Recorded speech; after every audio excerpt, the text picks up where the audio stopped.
الحمد لله وحده. الحمد لله الذي أرسل رسوله بالهدى ودين الحق ليظهره على الدين كله وكفى بالله شهيدا.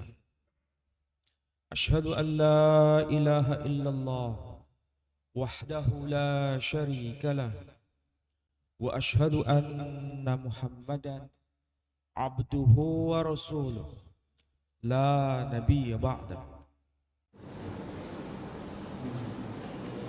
قال الله تعالى في القرآن العزيز: أعوذ بالله من الشيطان الرجيم. بسم الله الرحمن الرحيم. وإذ قلنا للملائكة اسجدوا لآدم وإذ قلنا للملائكة اسجدوا لآدم فسجدوا إلا إبليس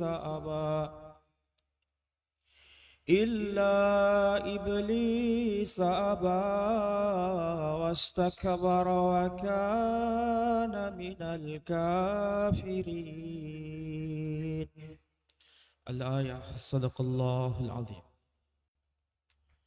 Saudara-saudara, Bapak Ibu sekalian yang saya hormati, alhamdulillah pada waktu subuh ini kita bisa bersama-sama thalabul ilm. Mudah-mudahan kebersamaan kita semua mendapat maghfirah dan rahmah dari Allah Subhanahu wa taala. Alhamdulillah, saya panjatkan kepada Allah Subhanahu wa taala bisa bertemu dengan panjenengan semua. Ini adalah hari yang ketiga saya keluar dari rumah. Selama 3 bulan hanya di dalam kamar, di ruang tamu, kamar lagi, ruang tamu, dan tidak kemana-mana. Dan sekarang bisa bertemu kembali. Dan ini merupakan ucapan syukur saya yang sangat bahagia bisa bertemu kembali, bersilaturahim kembali. Mudah-mudahan Allah memperpanjang umur kita. Baik saudara-saudara sekalian, sesuai dengan tema yang tadi sudah disampaikan, kita harus belajar mengenai hidup ini sebenarnya. Banyak cara Allah mengajarkan kepada kita supaya kita semakin mendekat kepadanya dan semakin paham apa rancangan Allah atas kehidupan kita. Kalau kita mencermati ayat-ayat Al-Quranul Karim, tidak ada sesuatu yang sia-sia yang termaktub di dalamnya. Semua merupakan bahasa simbol. Semua peristiwa-peristiwa yang terjadi di masa lampau itu merupakan peringatan dan sekaligus pelajaran untuk kita semua. Dalam semua sisi. Kalau saya boleh kutip salah satu ayat yang termaktub di dalam Al-Quranul Karim. Sebetulnya ayatnya panjang, cuman saya ringkas. Allah Subhanahu wa ta'ala berkata, Inni muhajirun ila Rabbi. Ini merupakan ungkapan yang diucapkan oleh tokoh besar, dan tentu saja kita pasti tahu siapa yang dimaksud ketika dia berkata inni muhajirun ila Rabbi. Sesungguhnya aku adalah orang yang muhajir, berhijrah kepada Tuhan. Bahasa sederhana dari sang tokoh ini merupakan isyarat semua yang akan dilakukan, tindakan apapun yang akan dilakukan, itu semua tergantung dari motif, tergantung dari niat. Kalau bahasa awam disebut niat, saya kira paham, atau motif. Itu basic. Sehingga segala sesuatu itu orientasinya adalah ibadah. Apapun yang dilakukan itu nuansanya ibadah.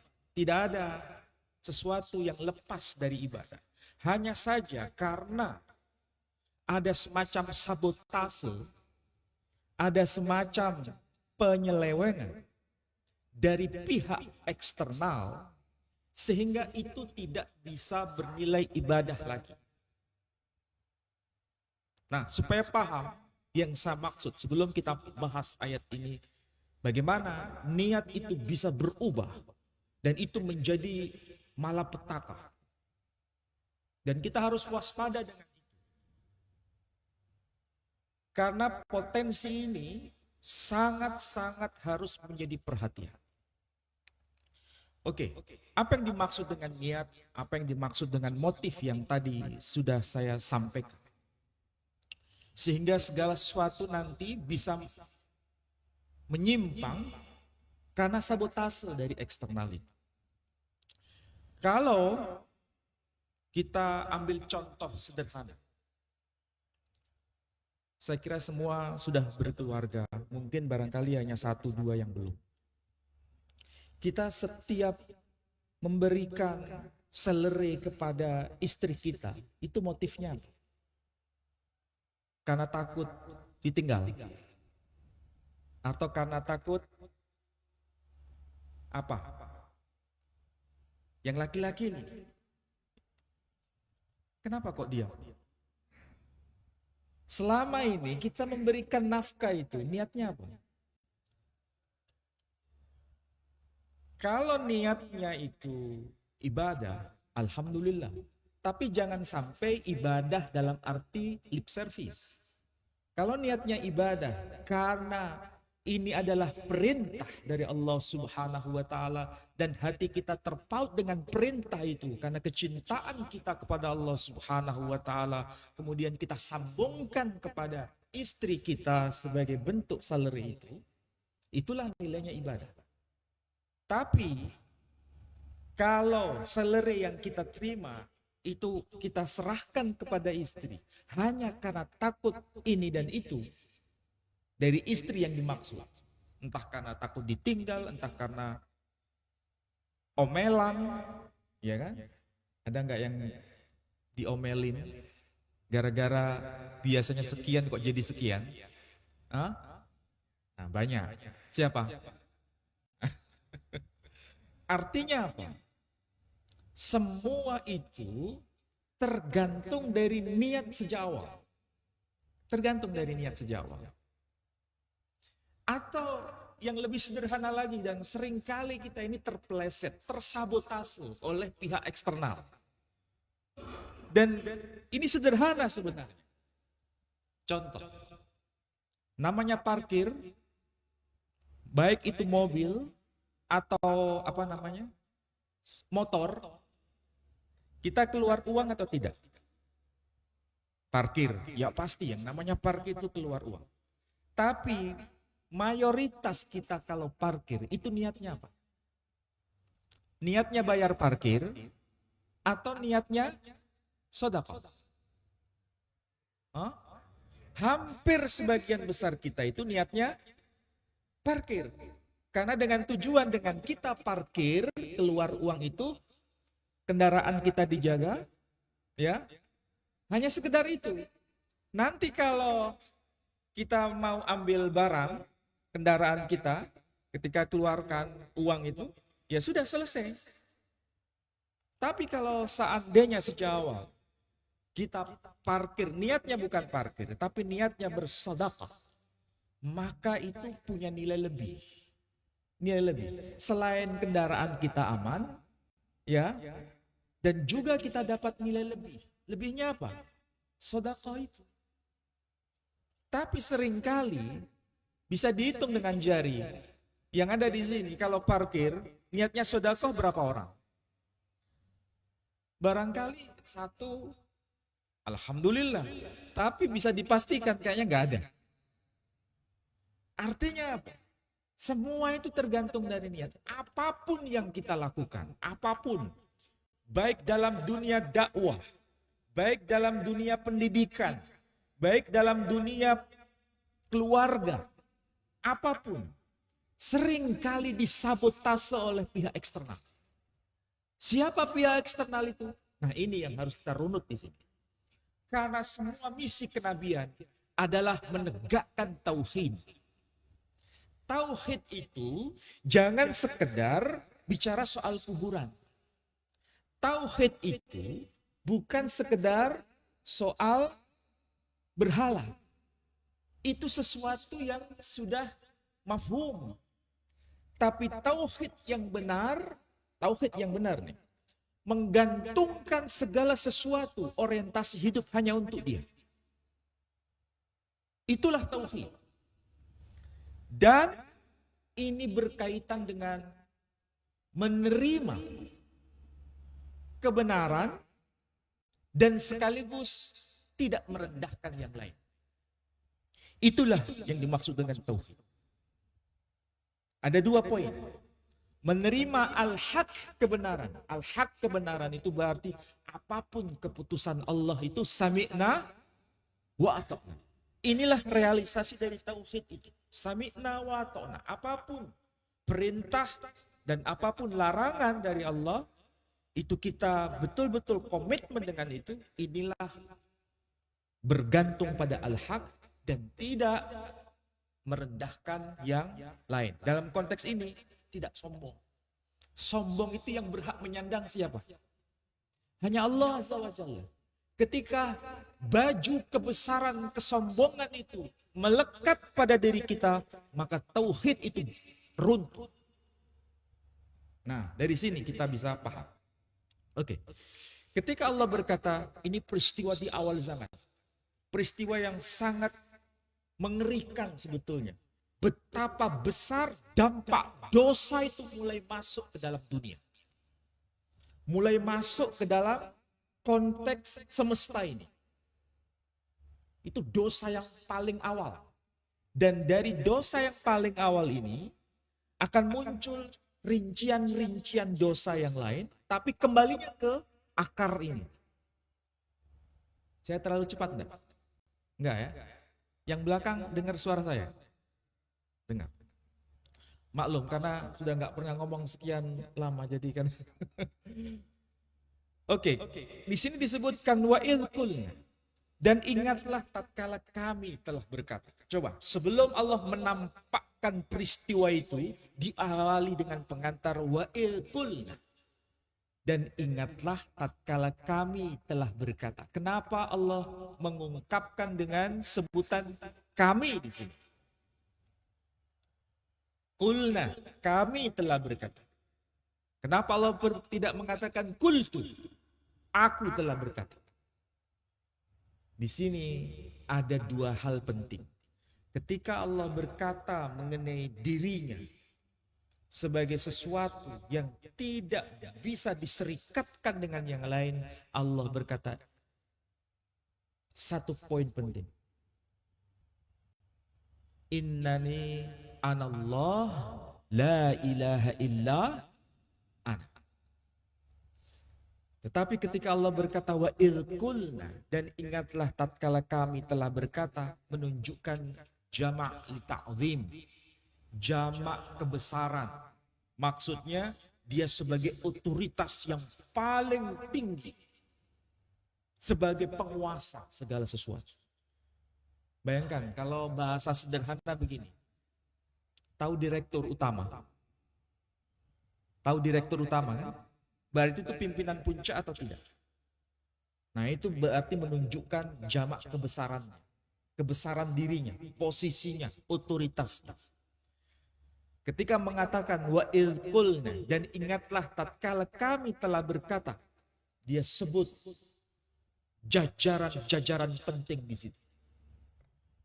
Siapa jajaran-jajaran penting di situ? Lil malaika, para malaikat. Para malaikat ini kelas teri atau kelas kakap? Tahu maksud saya? Para malaikat itu posisinya kelas teri atau kelas kakap? Kelas kakap. Posisinya juga penting. Makanya disebut malaika. Tahu apa arti malaika? Dari kata malak. Apa itu? Dari kata itu muncul kata malik. Apa itu malik?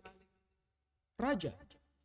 Jadi malak itu pribadi yang memiliki kekuasaan. Pribadi yang memiliki posisi. Pribadi yang memiliki otoritas. Tetapi dia di bawah otoritas yang maha tinggi. Dan yang maha tinggi ini mengatakan wa ilkulna. Dan ingatlah tatkala kami. Berarti ini sekali lagi ini adalah peristiwa besar. Makanya disebut lil malaika kepada para malaikat. Dan sekali lagi malaikat itu punya posisi tinggi sesuai dengan sebutannya malak. Dan sesuai dengan nama-nama mereka. Nama-nama mereka ini mencerminkan otoritas. Contoh di dalam Al-Quran ada nama Jabrail. Tapi biasanya kita baca Jibril. Ya, mau dibaca Jabrail atau Jibril maksudnya sama. Lihat itu belakangnya. Mikail. Itu disebutkan dalam Quran. Kemudian masih banyak nama-nama yang lain tidak perlu saya sebut. Diperintahkan oleh Allah, usjudu li Adam. Sujudlah kalian semua kepada Adam. Kemudian fasajadu. Mereka semua sujud. Illa kecuali iblis. Kecuali iblis. Pertanyaannya, iblis ini posisinya memiliki otoritas atau tidak?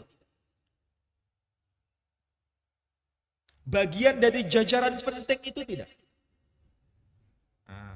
Coba kita renungkan. Allah berkata kepada siapa tadi?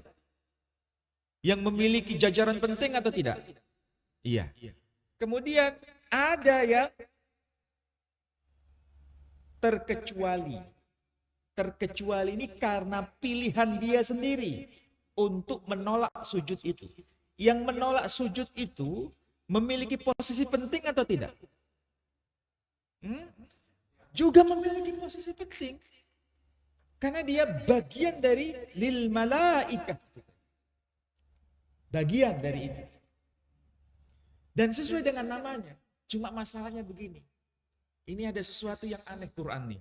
Bukan dalam makna negatif ya. Cuma ketika Allah menyampaikan sesuatu supaya kita itu berpikir. Yang sujud kepada Adam itu kan disebut lil malaikah. Pertanyaannya, ya. Pertanyaannya ini. Al malaikah di dalam Al-Qur'an ada sampel nama-nama mereka. Di antaranya Jabrail dan Mikail. Saya ingin bertanya, bahannya dicipta dari apa? Cahaya, bahasa Arabnya nur. Itu ada itu dalam kitab hadis. Pertanyaannya, apakah malaikat diciptakan dari cahaya atau nur? Itu termaktub dalam Quran? Tidak. Tidak dicantumkan.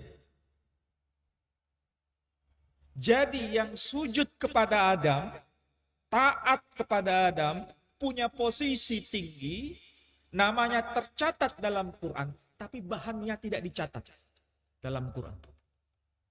Sebaliknya, illa iblis, yang bagian dari punya posisi atau punya jabatan itu, disebutkan nggak di dalam Al-Quran? Bahan penciptaannya.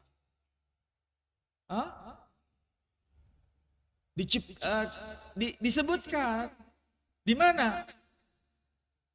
Di dalam surah Al-A'raf. Pertanyaannya, surah Al-A'raf itu surah keberapa? Surah ke-7. Perhatikan tuh urutannya, surah ke-7. Ada apa diletakkan di surah itu? Apa arti Al-A'raf? Tempat yang tertinggi. Tapi di tempat yang tertinggi itu ada tragedi. Tragedi apa? Yang membangkang itu dia berkata, khalaqtani min nar wa khalaqtahu min tin. Engkau telah ciptakan aku dari nar dan engkau telah ciptakan dia dari tanah. Siapa yang dimaksud dengan tanah itu? Adam. Siapa yang dimaksud dengan api itu? Nar itu? Hah? Iblis. Pertanyaannya, iblis itu nama atau bukan? Bukan. Itu bukan namanya. Itu tindakan pilihannya. Namanya gak disebut sih. Aneh kan? Bahannya disebutkan di dalam Quran, tapi namanya gak disebut. Berarti beda kan dengan yang malaikat tadi? Zigzag namanya. Ini pesan Quran itu menarik sebenarnya. Yang membangkang namanya nggak disebut. Tapi kalau kita baca kitab hadis, kitab tafsir, namanya adalah Azazil. Nah, perhatikan nama belakangnya juga Il. Itulah sebabnya sejajar posisi mereka. Jibril, Mikail, Israfil, Israel, Azazil. Il semua. Tapi di sini kita tahu motif yang punya posisi-posisi tadi. Yang sujud kepada Adam itu, motifnya adalah motif yang benar. Motifnya adalah ketaatan kepada sang punya otoritas. Motifnya hanya ketaatan kepada yang punya otoritas. Dan tidak ada kesombongan di situ. Makanya dia bersujud kepada Adam. Sebaliknya yang satu ini, yang disapa dengan iblis, arti harfiah iblis itu sederhana, yang membangkang. Jadi iblis itu bukan nama, tapi tindakan. Jadi kalau ada makhluk hidup yang membangkang, disebut apa? Bukan saya yang ngomong. Jadi kalau sudah tindakan membangkang, ya, membangkang untuk tindakan personal nih. Tindakan personal, pribadi, sudah membangkang, menolak kebenaran dan sombong, Allah cukup menyapa dengan iblis. Tapi menariknya di ayat-ayat berikutnya ini, kita kalau baca Quran itu seperti kita berkomunikasi dengan Allah Subhanahu wa Ta'ala. Diterangkan secara jelas di sini. Ketika yang membangkang ini sudah cari suara, tahu cari suara? Cari pengikut. Supaya bisa sama dengan dirinya. Cari rekan kerja. Cari partner. Cari mitra. Maka di sini diterangkan fa'azallahuma syaitan. Maka syaitan itu, syaitan itu tunggal bentuknya. Setan itu telah menggelincirkan keduanya. Siapa yang dimaksud keduanya? Adam dan Hawa. Jadi ketika sudah masuk dalam kategori mencari pengaruh, mencari pengikut dalam makna negatif, maka dia tidak disapa sebagai iblis, walakin as-syaitan. Nah, masalahnya dalam Quran, ya, dalam Quran ada istilah as-syaitan, ada istilah as-syayatin. As-syaitan itu satu. As-syayatin itu artinya setan-setan. Berarti satu atau banyak? Banyak. Ya, banyak.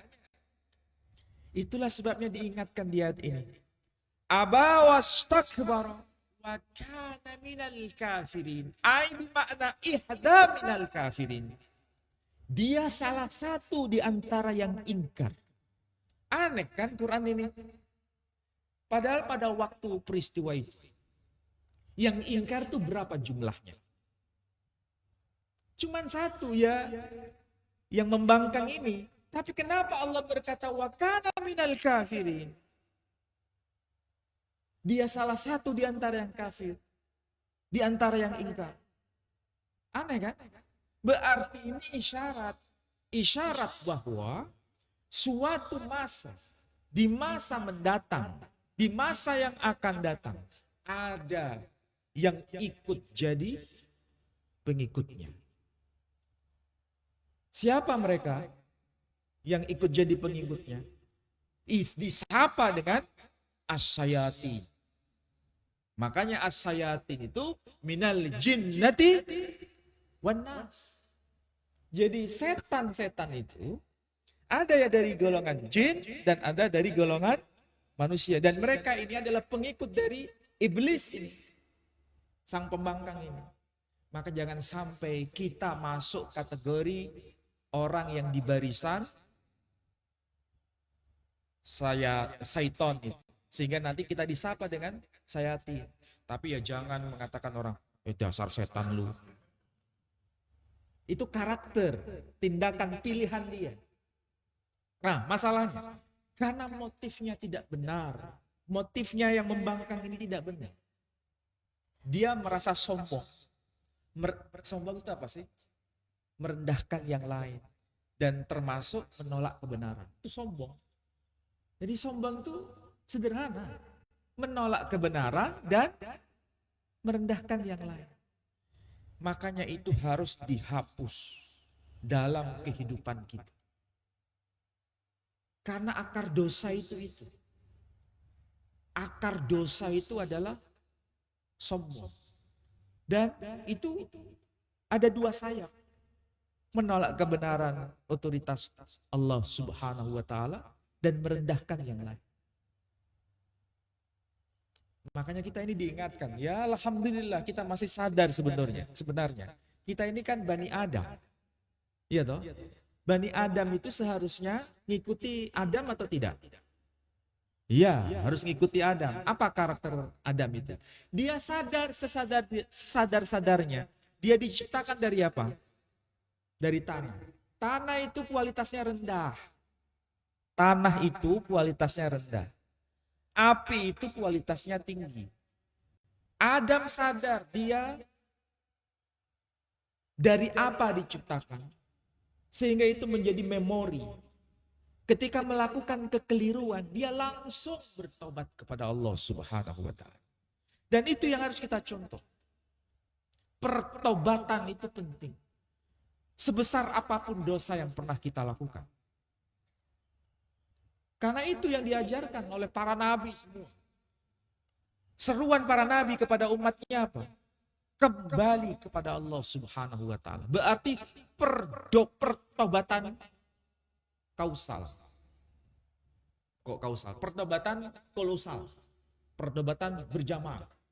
Ingat seruan Nabi Nuh kepada umatnya apa? Seruan Nabi Musa kepada umatnya apa? Seruan Nabi kita Muhammad sallallahu alaihi wasallam kepada umatnya apa? Seruan Nabi Isa kepada umatnya apa? Semua arahannya ke satu itu. Kembali kepada Allah Subhanahu wa ta'ala. Karena berkaitan dengan motif. Mengingatkan kepada memori kolektif para nabi untuk kembali kepada Dia yang empunya segala sesuatu. Allah Azza wa Jalla. Itu saja. Dari situlah nilai ibadah itu penting. Jadi sekali lagi, ibadah itu bukan hanya sholat. Ibadah itu bukan soal zakat. Ibadah itu bukan soal haji. Meskipun itu adalah ibadah, sering gak haji itu disabotase? Tahu maksudnya haji disabotase? Begini contohnya. Ada orang berangkat haji. Niatnya ibadah atau niatnya untuk dipuji orang? Niatnya untuk dipanggil Pak Haji. Ada nggak orang yang begitu? Hah? Ada. Berarti sudah disabotase. Seharusnya niatnya benar, ibadah kepada Allah. Tapi karena rencana awal, supaya nanti aku dipanggil Pak Haji, supaya ini, supaya itu. Dah, niat sudah nggak salah, sudah nggak benar, sudah salah niat. Bahkan bukannya sekali, dua kali, berkali-kali. Orang yang di sebelahnya miskin, tidak dipedulikan. Yang penting dia haji. Umroh juga begitu. Orang yang punya travel umroh niatnya apa? Ayo jawab sendiri. Niatnya apa? Niatnya ibadah atau niatnya? Bukan travelnya itu yang salah, tapi niatnya, motifnya. Tidak salah orang punya travel, tapi yang tahu itu dirinya niatnya apa. Haji juga begitu, puasa juga begitu. Kalau sudah disimpangkan maksudnya, berarti ada sabotase. Dan sekali lagi sabotase itu dari luar. Kalau Bani Adam ini karakternya ya seharusnya ngikuti Nabi Adam. Ketika melakukan kesalahan, langsung kembali kepada Allah. Tapi lihat ini, yang membangkang ini. Dia punya alibi tidak? Iya, apa alibinya? Khalaqtani min nar wa khalaqtahu min tin. Ini alibinya masuk akal enggak? Hah? Masuk akal. Tetapi alibi itu dipakai untuk menutupi kesalahan. Bukan murni kebenaran. Dan anehnya alibi itu tidak nyambung dengan tindakannya. Dia bertaubat atau tidak? Yang membangkang ini, dia bertaubat kembali kepada Allah tidak? Tidak. Sampai kapan? Sampai kapanpun dia tidak akan kembali. Makanya ini dikutuk oleh Allah Subhanahu wa taala. Makanya selalu kita berkata apa? A'udzubillahi minasyaitonir rajim. Jadi kita mengucapkan a'udzubillahi minasyaiton. Nah, lihat tuh asyaiton. Ini sasaran tembaknya kepada makhluk satu ini. Karena satu makhluk ini akan memerintahkan bala tentaranya untuk mempengaruhi kita. Makanya ngaji itu bukan sekedar hadir rutinitas begini. Ngaji itu bukan hanya dengar telinga kanan, keluar telinga kiri. Tapi adalah perubahan perilaku hidup. Sebelum ngaji kayak apa, setelah ngaji berubah atau tidak? Kalau tidak berubah, ya percuma ngaji. Gak ada artinya.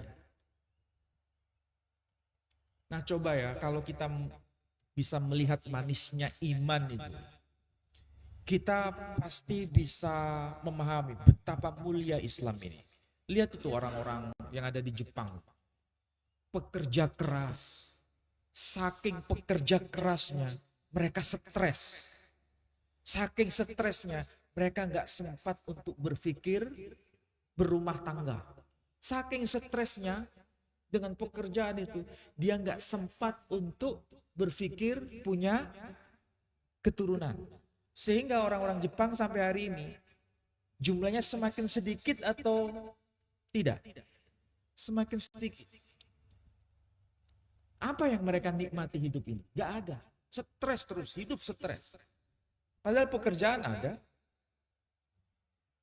Kita masih mending di sini. Hah? Kita nggak stres gara-gara apa? Untung kita ini masih bisa bekerja, masih bisa ngaji. Karena kita tidak tahu apa yang terjadi atas hidup kita, apa yang terjadi atas takdir kita itu. Kita nggak tahu. Sampai usia berapa kita. Ada yang meninggal saat sujud. Wah, itu cita-cita luar biasa. Ada yang tiba-tiba meninggal setelah ngisi pengajian. Itu cita-cita. Tapi ada juga yang meninggal di tempat diskotik. Itu cita-cita enggak? Semua itu tergantung dari kebiasaan. Semua tergantung dari kebiasaan. Maka switch hidup ini, switch itu sederhana, cuma mengganti volume aja tuh, mengganti channelnya aja. Cuma kadang-kadang kita ini lupa bahwa hidup ini hanya permainan. Permainan. Nggak usah jauh-jauh. Saya tadi bersama beliau, jejer, sholatnya jejer. Saya bisa merasakan betapa sedih beliau. Saya masih beruntung. Kenapa? Apa bedanya saya dengan beliau? Kalau saya tanya, panjenengan tidak bisa meletakkan dahi di tanah ketika sujud sudah berapa lama panjenengan? Berapa? 1 tahun. 1 tahun. Saya tidak bisa meletakkan dahi saya di sujud berapa lama? Hanya 3 bulan. Fa insya Allah barangkali bisa kembali. Itu harapan saya. Dan alhamdulillah tanda-tanda itu ada. Bersyukur saya di situ. Ya Allah, saya masih diberikan pelajaran. Tidak bisa meletakkan dahi di tanah. Itu sakitnya luar biasa saya. Seakan-akan penghambaan itu merasa kurang apa istilahnya? Kurang sempurna kalau bahasa sederhana. Panjenengan ini dikasih kesehatan berkali-kali merasakan nikmatnya itu enggak? Kadang-kadang kalau kita sudah merasakan nikmat, merasakan nikmat, nggak ingat betapa nikmatnya sujud itu. Panjenengan bisa berjalan normal kaki. Beda dengan saya pakai tongkat ini. Betapa nikmatnya orang yang bisa berjalan normal. Bayangkan itu ada orang yang di jalan raya jam 12 siang bawa loper koran di tengah terik matahari, kakinya satu sudah nggak ada sambil tongkat begini. Sampai kapan dia begitu? Sampai ajal menjemput dia. Sudahkah kita bersyukur dengan itu? Sederhana, tapi kadang-kadang karena sederhananya itu kita nggak sadar. Kenapa kita nggak sadar? Karena sabotase. Sabotase siapa? Sampai Dewi sing jawab. Sabotase itu. Makanya kalau hidup ini orientasinya benar, itu seruan para nabi. Kembali pada al-haq. Al-haq adalah menerima kebenaran dan tidak merendahkan yang lain. Kalau kita lolos dari dua hal ini, kita kembali kepada Allah dengan baik. Karena akar dosa di situ, itu akar dosa di situ. Orang yang korupsi, akar dosanya ya sombong itu, karena merendahkan yang lain. Mengambil keuntungan dari orang lain. Dia merasa ini. Itu baru satu contoh. Masih banyak. Syariat kita ini menegaskan dilarang ini. Itu kalau dikumpulkan jadi satu, cuman ujungnya sombong. Itu dosa yang paling awal. Dosa ini masuk ke dalam dunia ini, baru ada rincian macam-macam. Dilarang membunuh, dilarang menggunjing.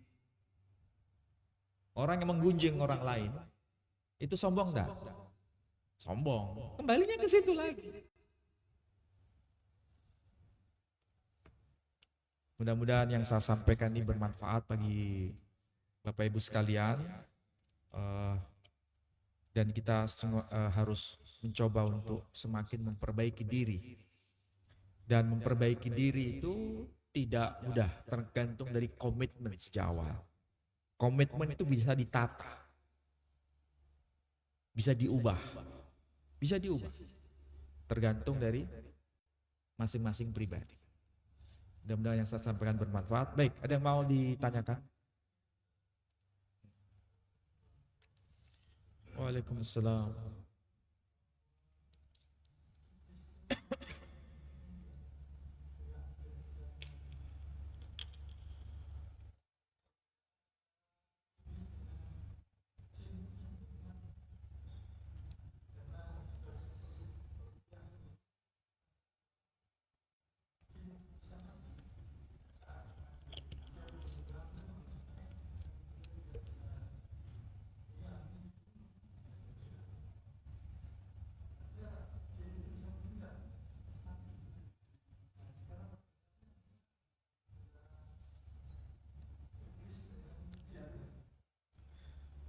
Iya, baik. Ini pertanyaan bagus. Jadi kalau yang termaktub dalam Al-Quran, yang membangkang itu dia tergolong dari jin. Wa kana minal jin. Dia berasal dari kalangan jin. Kalau jin itu berarti jenis, genus. Kita disebut manusia, itu juga genus. Berarti golongan. Ada jin, ada manusia. Ini golongan. Masing-masing golongan itu juga punya nama. Makanya jin itu punya nama. Siapa namanya? Ya macam-macam. Salah satunya adalah Azazil tadi, salah satunya. Manusia juga punya nama. Ada saya, ada panjenengan, itu nama-nama. Nah, berarti selain ada Azazil yang berasal dari kalangan jin, jin itu juga ada punya nama-nama lain, tapi kita tidak tahu karena Quran nggak menjelaskan. Hanya yang satu ini dijelaskan. Makanya di Jawa itu ada nama-nama aneh-aneh, tapi ya bukan dari apa Islam. Ada namanya jin Tomang, ada namanya jin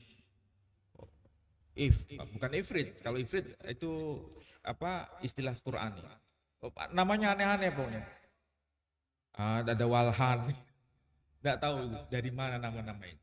Tapi yang jelas Allah nggak menjelaskan secara rinci. Hanya satu ini yang disebutkan melalui kitab-kitab tafsir maupun hadis. Jadi jin dan manusia itu juga punya usia. Tapi usia jin ini lebih panjang. Lebih panjang. Ada sampai 350 tahun. Kalau kita paling panjang berapa? Usia kita. Ya 100 tahun, 90 tahun. Nah, apakah jin itu bisa mati? Nah, itu saya nggak bisa jawab. Tapi yang jelas usianya panjang. Usianya panjang. Nah, kalau iblis sudah diberikan apa? Rukhsah, apa itu? Semacam permintaannya itu dikabulkan karena perjanjian itu. Usianya sampai panjang, sangat panjang. Sampai ila yaumil qiyamah. Berarti ini ada pelajaran untuk kita. Pelajaran apa? Usia Nabi Adam itu sudah selesai. Ya, usia yang sezaman dengan bukan sezaman sebelum Adam ini, yakni si Azazil ini. Usianya sampai sekarang masih berlanjut enggak? Masih berlanjut. Berarti pengalaman dia itu sangat luar biasa enggak? Karena dia itu punya jabatan itu bukan satu periode, dua periode. Yusik, aku ngomong ini kok melayuni yang dindi. Dia itu sampai sekian periode. Berarti dia tahu karakter zaman periode pertama, zaman periode kedua, zaman periode ketiga, terus dan seterusnya. Dia tahu. Dan dia punya strategi-strategi. Berarti ini makhluk gak main-main ini, si Azazil. Dan dia pasti akan bocorkan kepada setan-setan yang lain. Kalau ada yang begini, strateginya ini. Kalau ada yang begini, strateginya ini. Begitu. Makanya gak salah. Banyak orang yang bersorban, tapi sebetulnya dia tidak beriman. Banyak orang yang berjenggot, dia tidak beriman. Bukan berarti ini di generalisasi ya, jangan. Jangan sampai salah alamat. Jadi, supaya kita tidak terjebak pada casing. Nah ini. Kenapa? Karakternya ini juga dibaca. Sudah dibaca. Dan siapa yang tahu? Dia, iblis ini. Makanya disebut sang pembangkang. Ini adalah pertarungan sampai ila yaumil qiyamah. Antara yang hak dengan yang batil. Terus berlanjut. Cuma posisi kita ada di mana? Hanya dua opsi. Di belakangnya pasukan Jibril atau di belakangnya pasukan Azazil. Hanya dua. Kita mau pilih yang mana? Di barisan Azazil atau di barisan Jibril? Tenang nih. Semua tergantung pada kita. Ya, tergantung pada kita. Alhamdulillah sekarang masyarakat ini sudah mulai semakin mau mendekat kepada Allah Subhanahu wa taala dengan cara ya begini. Tapi bukan sekedar rutinitas. Kalau rutinitas saya nggak suka. Makanya kalau ngaji itu yang benar itu basisnya adalah Al-Quran. Itu yang paling top, markotop. baru kemudian hadis. Dua itu. Jangan di luar itu. Kalau di luar Quran dan hadis, nanti jadi halu kemana-mana. Dan itu sangat tidak sehat, sangat tidak sehat. Sehingga Quran ditaruh di belakang, hadis apalagi. Mudah-mudahan yang ditanyakan tadi bisa menjawab ya. Jadi saya nggak bisa menjawab secara detail karena saya tidak punya pengalaman spiritual yang aneh-aneh begitu. Nah,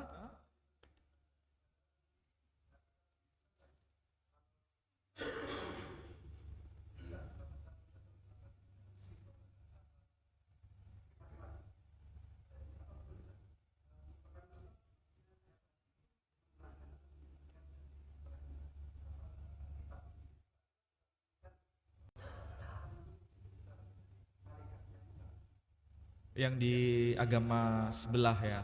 Ya. Memang eh, saya mencoba untuk menelusuri. Sebetulnya istilah iblis itu ada hubungan tidak dengan bahasa-bahasa lain. Ternyata saya baca di dalam kitabnya saudara kita kaum Kristiani ya. Yang kebetulan mereka itu kan bukan bahasa Arab toh kitabnya, tapi dalam bahasa Yunani. Ternyata tokoh yang dimaksud ini disebutkan diabolos. Diabolos. Dalam bahasa Quran menjadi iblis. Nah, kemungkinan besar ini merujuk pada figur yang sama. Dan memang betul, diabolos. Diabolos ini yang menyesatkan di awal zaman Adam dan Hawa. Cuma bedanya, di dalam Al-Quran, dia tidak diberikan simbol sebagai ular.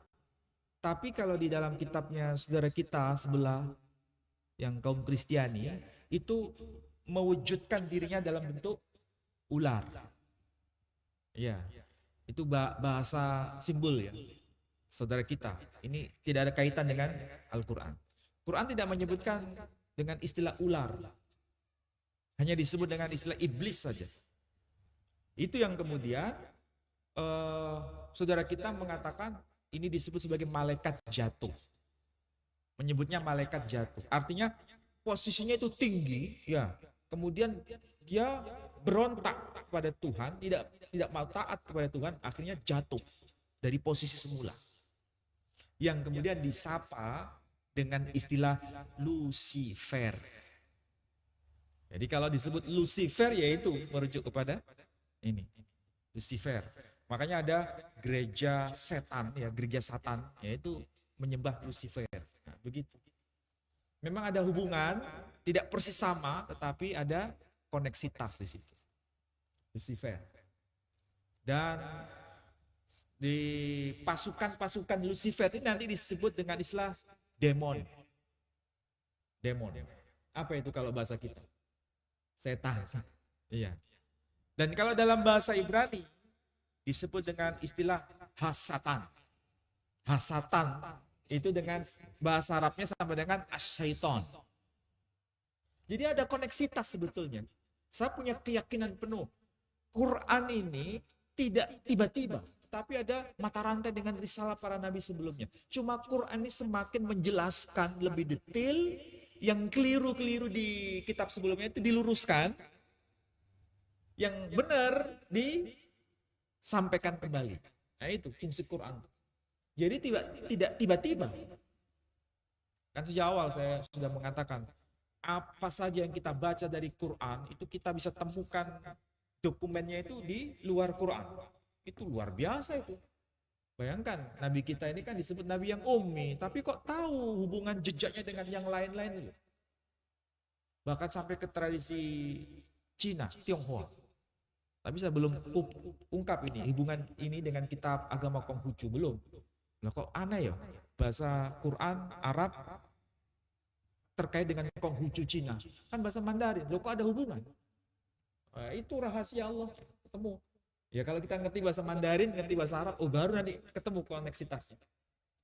Ketemu. Oke, saya kira itu nih Pak Ismail. Mudah-mudahan yang saya sampaikan bermanfaat dan semoga kita bisa memperbaiki hidup. Yang penting motifnya harus benar. Niatnya harus benar. supaya kita nggak salah langkah dalam menapaki hidup dan kehidupan ini. Saya tutup dengan doa penutup majelis. Subhanakallahumma wa bihamdika asyhadu an la ilaha illa anta astaghfiruka wa atubu. Wassalamualaikum warahmatullahi wabarakatuh.